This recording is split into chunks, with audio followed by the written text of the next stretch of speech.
You're not a good person. A good person would be happy for me finding my soulmate," she said. I walked away. Now her soulmate is gone, and she's crying in front of my new life. Hey viewers, before we move on to the video, please make sure to subscribe to the channel and hit the like button if you want to see more stories like this. Thanks. It's funny, the things you remember. I can still see the little den in the wall by the front door, the one I made trying to get a new bookshelf into our apartment. Claire had fussed about it for a week, then forgotten it entirely. I hadn't. I'd planned to patch it up right before we moved into a house. A house. We used to talk about it like it was a given, an inevitability. Something solid. I was the solid one. The one who worked a steady job in software development. The one who cooked dinner. The one who remembered her sister's birthday and her dog's allergy medicine. I was the rock. Claire was the ocean. Or at least, that's what she called herself. A wild, artistic soul who couldn't be contained. It was part of her charm at first. The way she'd impulsively buy a plane ticket to a new city, or stay up all night painting, or convince me to go to a music festival with a single text. I anchored her, and she gave my life a little chaos. It was a good balance. For a long time, it was a great balance. But over the past few months, the balance had shifted. Her artistic soul had become an excuse for irresponsibility. My stability had become predictable.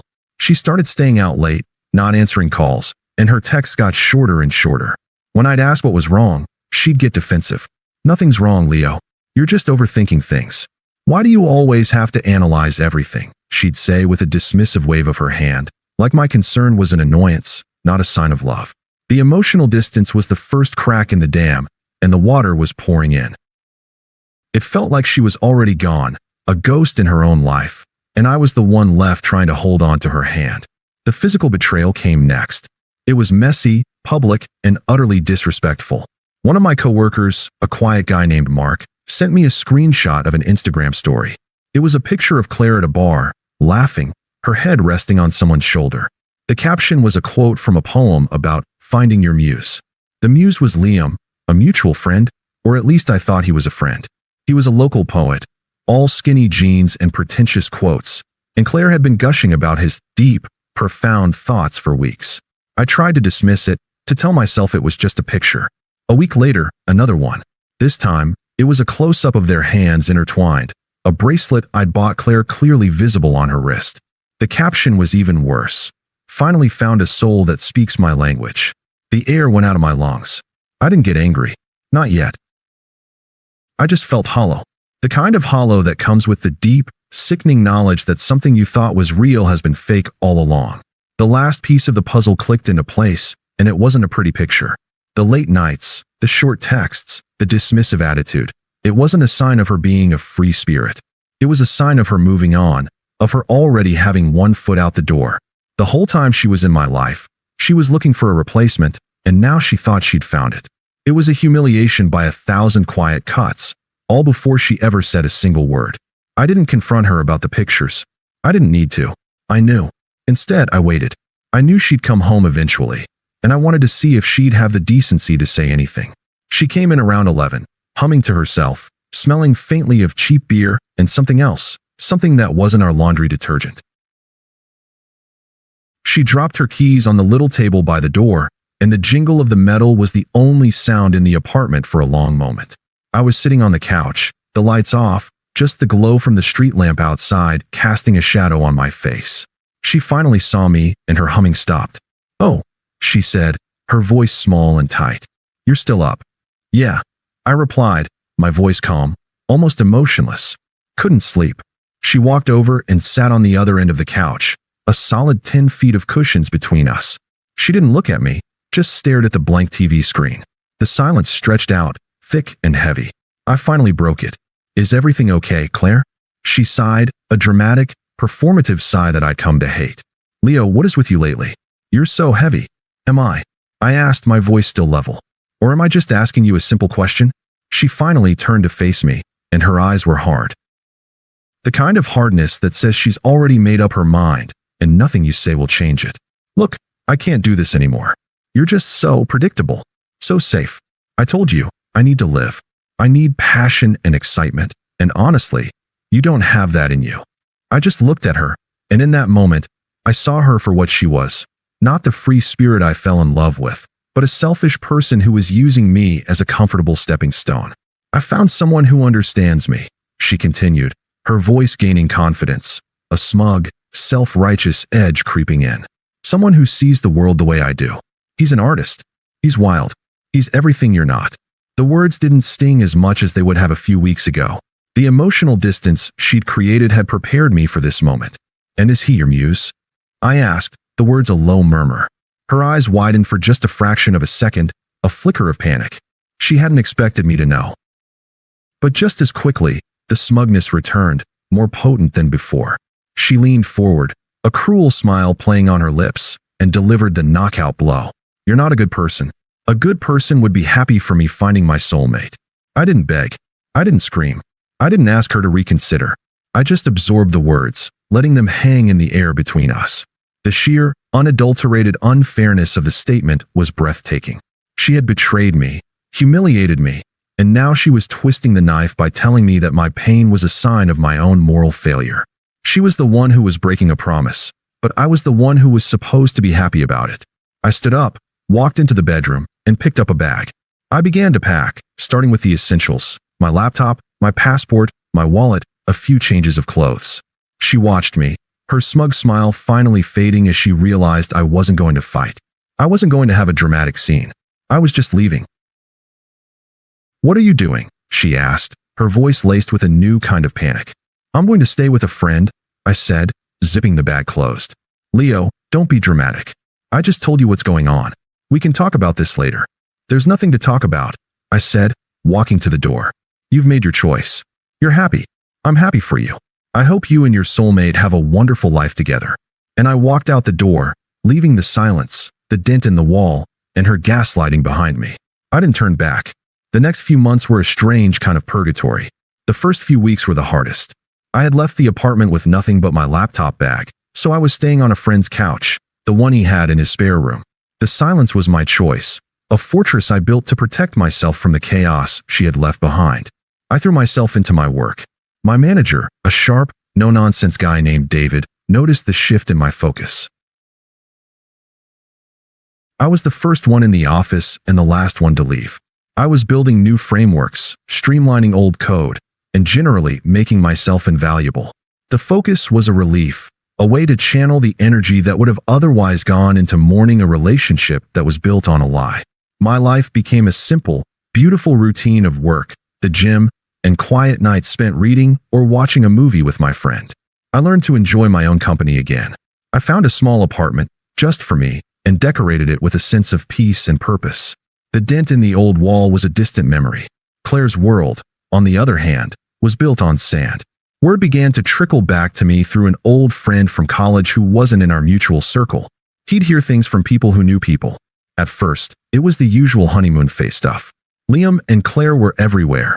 New art shows, pretentious coffee shops, and late-night parties. They were the it couple, the free spirits who had broken free from the shackles of convention. I would be lying if I said I didn't feel a pang of something akin to pity. I knew Liam wasn't a good guy. He was a charlatan, a man who fed on the energy of people like Claire. And then, just as suddenly as it began, it all started to fall apart. The first sign was when Liam's ex-girlfriend started posting on Instagram. She didn't name Claire, but the post was clearly directed at her. It was a cryptic quote about being a muse for a month and a cautionary tale for a lifetime. Then came the comments, a whole slew of them, from other women who had been muses for Liam. The facade of the artistic, tortured soul came crashing down, revealing him to be a serial cheater who used women for their connections or emotional support before discarding them for his next muse. The next bit of news was that Liam's art career wasn't as lucrative as he'd claimed. He was in debt, and he was getting a reputation for being an emotionally manipulative mooch. He had been charming and charismatic, but underneath it all, he was just a user, looking for someone to fund his artistic lifestyle. The final, ironic blow came a month later. Liam left Claire for another woman, someone who he called his new light, his star. He dumped her in a public post, framing it as a necessary evil for his own artistic growth. The words were almost a carbon copy of the ones she had used to break up with me. She had left me for a soulmate, only to be discarded by him in the exact same cruel fashion. My college friend sent me a screenshot of one of her latest posts, a vague, sad-looking quote about losing a part of herself. There was no mention of Liam, no mention of me. Just a lonely, desperate plea for sympathy from the online world that she had built her identity around. The irony wasn't lost on me. She had wanted to find her soulmate. Instead, she had found her mirror. It started subtly. A week after her public humiliation, my phone, which I had long since kept silenced for her number, buzzed with a series of text messages. The first was a generic, innocuous one. "Hey, just saw a pic of our old coffee shop. Hope you're doing well." I didn't reply. I didn't even feel a flicker of anything. It was like getting a spam text. 2 days later, a second message. "I'm sorry for how things ended. I was in a bad place." The apology was self-serving, still framing her actions as a result of her own emotional state. I still didn't reply. Then the desperation started to bleed through. I know I was wrong about a lot of things. I've been doing some self-reflection, and I miss our friendship. She was still trying to use her twisted logic, trying to worm her way back in with a soft, safe word like friendship, when she had clearly made it impossible. When the texts got no response, she moved on to the next tactic, weaponizing our mutual friends. A couple of them, who had clearly heard her side of the story, tried to intervene. My phone rang one afternoon, a name I hadn't seen in months flashing on the screen. Emily, one of Claire's closest friends. I answered, my voice polite but guarded. "Hey Leo, it's been a while. Look, I'm calling because I'm really worried about Claire. She's going through a really tough time, and, well, she really misses you." "I'm sorry to hear that," I said, the words as hollow as they were polite. "She says she's really changed, that she sees how much you gave up for her. She just needs a friend right now, someone to talk to. She's really sorry about everything with Liam, and, I'm not the person she should be talking to about that." I replied, a calm finality in my tone. "My life has moved on. I wish her the best, but I can't be a part of her life." Emily's voice became more insistent, tinged with a little of Claire's own manipulative energy. "But she needs you. She's all alone, Leo. You were the one who was always there for her. You were the stable one. Can't you just be a friend?" "No," I said, a little firmer this time. "I can't. And if you're a true friend to her, you'll encourage her to find help on her own, not to lean on a person she hurt." I hung up the phone before she could respond, blocking her number too. She even got my mom on the phone. My mom called me, sounding a little flustered. "Honey, Claire called me. She sounds so sad. She said she made a terrible mistake. Are you sure you can't just talk to her?"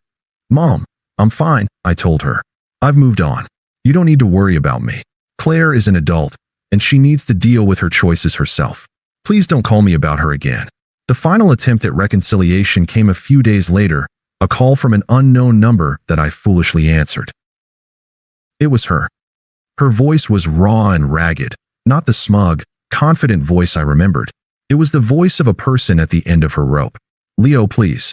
I need to see you. I'm so sorry. He used me. Everything he said was a lie. I was stupid. Please, just talk to me." "No," I said, cutting her off. "I have nothing to say to you." I hung up, and that was the last I heard from her directly. Until tonight. I was at a work gala, a big event for the tech firm. I had just been made a partner, and my new team was all congratulating me. I had on a new suit, and my life felt a million miles away from the chaos and insecurity of the past year. I was talking to Sarah, the new woman in my life. She's smart, funny, and grounded. We were laughing about a mutual friend when my laughter died in my throat. Across the crowded room, standing alone by a drink station, was Claire. She looked different.